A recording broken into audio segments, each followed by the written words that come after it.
Welcome to MTG Friends, I'm Ryan, and let's talk about some very noteworthy cards from Kaldheim, the new set, for Commander EDH play. And let's start with the remaining 4 pathways that now fill out a full set between Zendikar Rising and Kaldheim. So now we have every color combination in these pathway lands, and the pathways are very cool. In your hand they are a dual card, and then you choose to play it onto the battlefield for one or the other. Like for example, this Bark Channel pathway, you can either play as a green mana source or a blue mana source. And I say that very specifically because these are not a kind of land that you're going to be fetching out of your library with a fetch land, because they tap for a mana source. They aren't a swamp, a island, a forest, etc., etc. All right, so before we jump into the rest of this list, just remember, if you're new to the channel, please consider hitting the subscribe button, hit that like button whether you're new or not, and hit the alerts. Moving on. All right, so let's start up with the first creature, and this is an incredible one. Not necessarily just for Dragon Tribal either. So it's a 5-drop 4/4 flying haster. Those are okay stats by itself, but what is especially cool about this is when it attacks, you create a token that allows you to crack it for an additional 2 mana, not 1 mana, but 2 mana of any one given mana source. So we're definitely going to be seeing this in standard play. I wouldn't be surprised if we see this in some of the other formats, and certainly it's something to consider in your commander play. I think it's a very solid card. The fact that it has mana ramp as well as haste and is a flyer, dragon is just a bonus. I mean, it's not going to be as powerful as, say, Dockside Extortionist in red. I mean, that's just bananas janky great. But the dragon here is going to be very solid in your build. All right, moving on. This one is definitely made for commander. It's Eradicator God of the Tree. It's a 3-drop in green, 1/4. Vigilance, it's a god. Add 1 mana of any color. Other legendary creatures you control have vigilance, and tap, add 1 mana of any color. So any god centric build you're doing, this is definitely going to be something you want to consider in that build, depending on what colors you're going for.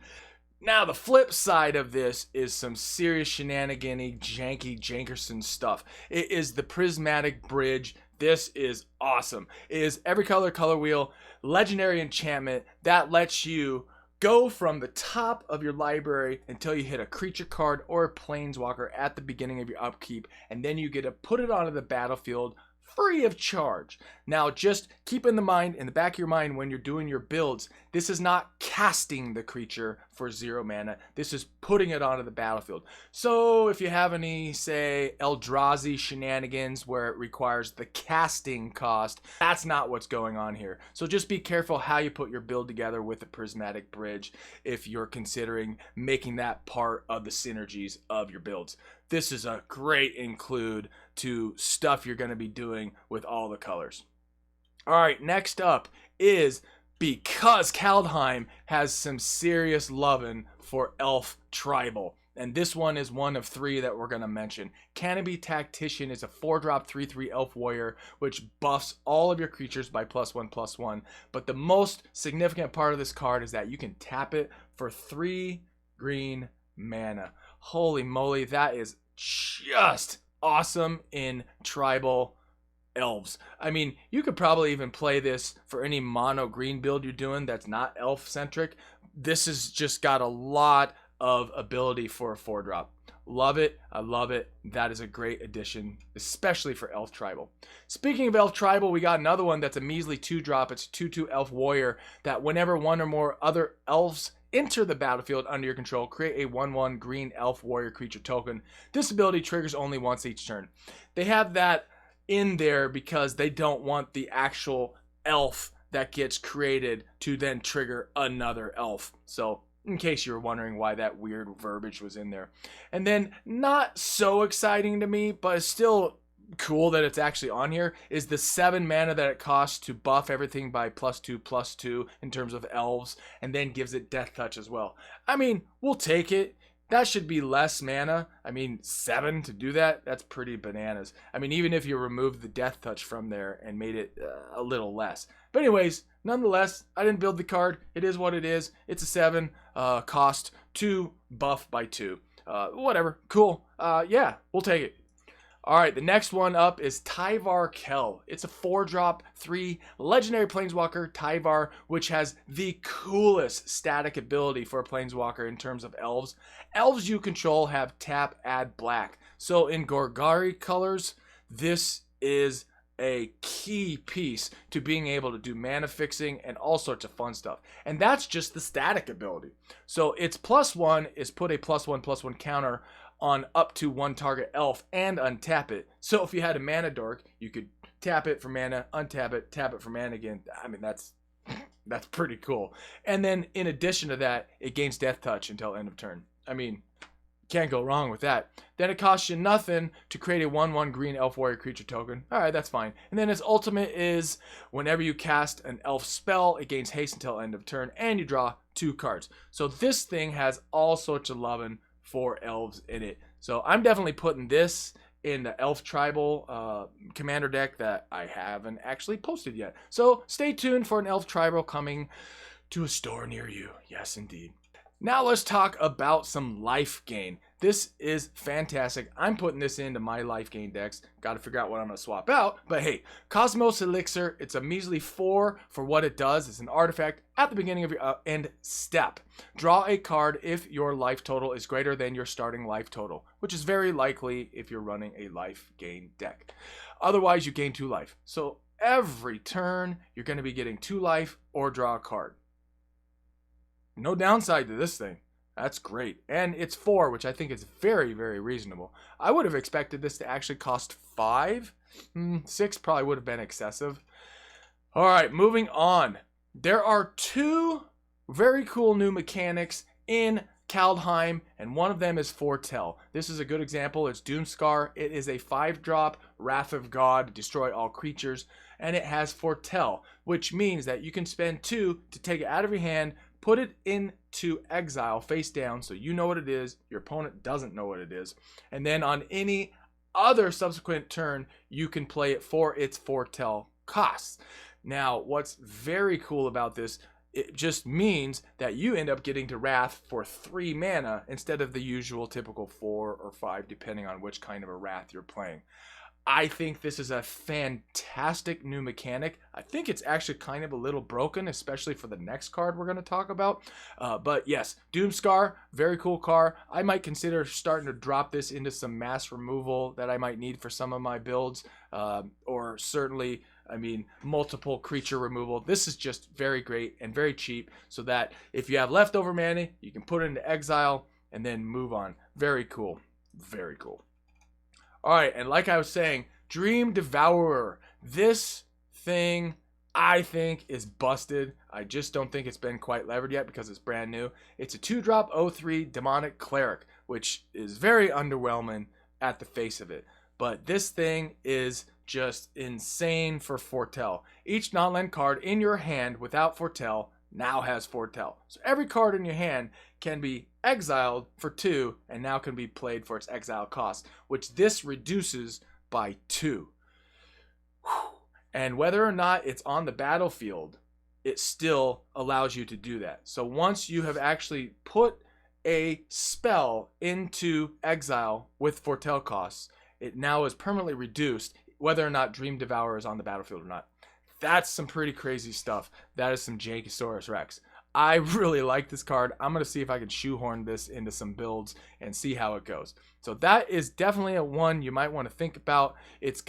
I think it might mess up some of the formats if people lever this the right way. Okay. Eradicator Valkyrie. It's a 4-drop in black, 4/3 flying lifelink hexproof from Planeswalkers. Almost didn't spit that all out. It's got Boast, which is the other mechanic I wanted to talk about. So Boast is very interesting. So this one in particular costs you 2, colorless black, sacrifice a creature. So it's got some requirements. And the Boast mechanic is when you attack. So if Eradicator Valkyrie attacks, then you can boast it for an additional 2 and then do whatever the boasting is, which in this case is sack a creature. Each opponent sacrifices a creature or planeswalker. So Eradicator Valkyrie would work really, really well if you're doing a lot of token generation, or you're playing, you know, a Grave Pact type deck where you're sacking, making them sacked, where you're doing a lot of mechanics out of the graveyard, etc., etc., etc. So Eradicator Valkyrie, I think, has a definite place in a lot of builds that deal with graveyard play and sack abilities. Very cool. And I love that it also has lifelink. I mean, it could just have flying and the boast mechanic, and I think I would be totally happy with this card. And it's a 4-drop, which is very reasonable. I would have expected this to be a 5-drop. So we'll take 4. All right, this is a very cool tribal card, Maskwood Nexus. It is a 4-drop, which is reasonable as an artifact. Creatures you control are every creature type. The same is true for creature spells you control and creature cards you own that aren't on the battlefield. So if you're playing Elf Tribal, for example, everything's an elf on the battlefield, in your library, etc., etc., etc. I mean, that's bananas. And then for 3 and tap, create a 2/2 blue shapeshifter creature token with Changeling. So you're also creating whatever build you're making as shapeshifter tokens. That is just something. Next up is another tribal card. It's Pyro of Heroes. It is basically a birthing pod, but for tribal. It's a 2-drop, which is fantastic. And for 2, you can tap it, sacrifice a creature, search your library for a creature card that shares a creature type with the sacrificed creature and has converted mana cost equal to 1, plus that creature's converted mana cost. Put that card on the battlefield, then shuffle your library. Activate this ability only anytime you could cast a sorcery. So it's a cheaper birthing pod that it costs you 2 mana to tap instead of 1 mana Phyrexian. So, I mean, in terms of tribal, this is insanely awesome. I mean, you're going to be able to lever this amazingly, just like Birthing Pod, just in a tribal sense. Pyro of Heroes, I think it's going to be a huge include for commander builds of that ilk. I love this card. I'm definitely picking up a few of these. Next one is seriously janky and strange, and I think it's going to have a home in a lot of strange builds, especially in blue. It's a 4-drop, 3/3, Orvar the All-Form Shapeshifter Changeling. Whenever you cast an instant or sorcery spell, if it targets one or more other permanents you control, create a token that's a copy of one of those permanents. Wow. Okay. So, and then on top of that, it has the added bonus of when a spell or ability an opponent controls causes you to discard this card, as in Orvar, create a token that's a copy of target permanent. So, you're making copies of whatever you have on the battlefield, which is pretty crazy, especially if you can combo things off. So I think we're going to see this showing up in the format a lot more than maybe we expect. So I think Orvar the All-Form is a really powerful Kaldheim card, and I'm really interested to see how people start utilizing this thing. If you start putting this into your builds, put in the comments how you're levering this card. I am genuinely interested in what you think about this card. I think there's a huge future for this card. Absolutely. All right, next up is Realmwalker. It's a 3-drop 2/3 that is very cool in terms of tribal. It's as Realmwalker enters the battlefield, choose a creature type. Let's use elves again, for example. You may look at the top card of your library anytime. You may cast creature spells of the chosen type from the top of your library. That is so powerful to be able to pull things off of the top of your library when you're playing tribal. I love this card in green. I'm going to be including this in anything that I have that's green tribal. I think it's a very reasonable cost for a 3-drop, and the fact that it's a changeling means that it fits right into whatever tribal shenanigans you're doing. I love this card. I love this card. I love this card. All right, next up is more life gain shenanigans. Righteous Valkyrie. I also have a special heart. I also have a special place in my heart for anything that's life gain oriented because I just love that mechanic. It's a 3-drop 2/4 flyer, which those are decent stats just by itself. Whenever another angel or cleric enters the battlefield under your control, you gain life equal to that creature's toughness. As long as you have at least 7 life more than your starting life total, creatures you control get 2/2. So holy shnikes, if you're doing an angel build or an angel cleric or cleric build, this is going to fit right in there. I really like these stats, and I love the fact that it's a 3-drop for such a powerful addition to life gain stuff. All right, this is one of those modal cards, and I think this is going to be showing up in all sorts of builds. I think this is going to be a card that just steadily goes up in value, especially when Kaldheim goes out of print. It is Taygrid, God of Fright, with the flip side being Tagrids Lantern. But let's talk about God of Fright first, because that's the part I like the most. And the flip side of this is just as cool, really. All right, it's a legendary creature god with menace. Whenever an opponent sacrifices a non-token permanent or discards a permanent card, you may put that card from a graveyard onto the battlefield under your control. What? I mean, what? That is such a powerful card. This is gonna have some sticking power. The fact that you can make a build in your commander build that is set to do just that, and then start pulling whatever you make them sacrifice, and it ends up back onto the battlefield under your control. Did R&D mess up on this one? Stay tuned and we'll find out. And then there's more, because there's a flip side to this. So for 4, you can make it a legendary artifact, and you can tap it. Target player loses 3 life unless they sacrifice non-land permanent or discard a card, which when you're playing Commander, that 3 life isn't going to matter that much. And then for 4, you can untap Tagrids Lantern. So, I mean, it's just an added addition, but boy, is this Tagrid God of Fright. That is an awesome card. One of my favorites in this set. Absolutely. Now this one I just felt I wanted to include because it's just unique enough that I felt it was worth mentioning, especially as a land. It's Tyrite Sanctum. It's tap, add colorless, tap for 2, target legendary creature becomes a god. In addition to its other types, put a 1/1 counter on it. And the creme de la creme of this card is for 4, you can sack it and put an indestructible counter on target god. So you can make your legendary creature a god, and then you can give it indestructible as long as you can keep the land and that creature alive for a couple turns. Just worth mentioning, maybe an honorable mention, but I think this is just cool enough that it was worth mentioning in terms of certain kinds of builds that involve gods and creating gods. Holy moly. Because, you know, Kaldheim, it's about gods and giants and Vikings and R. No, R would be pirate, right? Pirate? Yeah.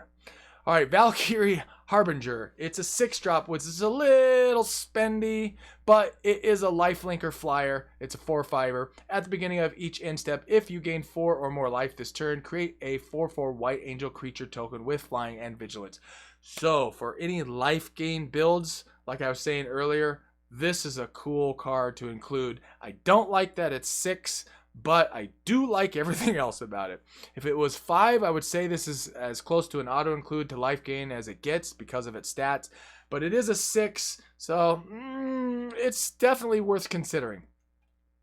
All right, we have Voronclex, Monstrous Raider. It's a 6-drop 6/6. As of this recording, this is the most expensive financial card in the set. It is fairly interesting, and it does have some serious mechanics. Phyrexian Praetor. It's trample and haste. If you would put 1 or more counters on a permanent or player, put twice that many on each of those kinds of counters on that permanent or player instead. Ooh, so if you're running Infect, that would help the Infect mechanic. If you're running Doubling Season with this, because basically this is a Doubling Season in a body, if an opponent would put 1 or more counters on a permanent or player, they put half that many of each of those kinds of counters on that permanent or player instead, rounded down. So it's a Doubling Season, roll into a creature with downside to your opponent. Whew. Thank goodness they made this a 6-drop, because if they made this any less than 6, this would be broken, busted beyond belief. but because it is a 6-drop, I think it's reasonable. It is very overpowered, and that's probably why it's fetching a lot of money at the moment. It's probably going to settle down. It's not going to be as expensive since this is a relatively new set as of this recording. But yeah, this is a very cool card. I'm going to definitely pick up a few of these and definitely shove this into some of my Commander decks. And then to round off this list is the most bannable card of the set. This thing is being completely levered and broken in some, I believe, modern at the moment, and I have a feeling this is going to get banned to oblivion. It's Tabalds Trickery, and I have a feeling R&D wasn't expecting players to target themselves with this. Oh, does this remind you of Oko? Yes, it does. This reminds me of Oko. Oh, we didn't think you'd target yourself. Well, you guys need to think about this. So rather than bashing R&D any more than this, let's read the actual flipping card. It is Tabalds Trickery. It's a 2-drop instant. Counter target spell. So let's say you counter your own. Choose 1, 2, or 3 at random. Its controller, which would be you at that moment, mills that many cards, then exiles cards from the top of their library until they exile a non-land card with a different name than that spell. They may cast that card without paying its mana cost. Then they put the exiled card on the bottom of their library in a random order. So, let's say you're running an Ugin, and this is a turn 2, or a turn 3, and you counter your own spell, and then the 3 cards you have from the top is an Ugin, or some other overpowered crazy card. You now have skewed the game so hardcore, so early in the game, that it's basically an auto win. In terms of Commander, I don't necessarily see this being banned in Commander, but I definitely see it coming down the pipe in some other formats. Tabalds Trickery, I think they made a mistake with this one. Time will tell. We will see. I'll probably do a separate episode about this card specifically all by itself. I've seen it played a couple times, and it's ridiculous. It's just completely broken. All right, well, those are the ones I wanted to highlight for Commander cards out of Kaldheim. Please hit that subscribe button, hit the like button. Make sure you put some comments in the comment sections if you have any questions, comments, thoughts, any cards that you really liked, etc., etc., etc. Thanks for tuning in.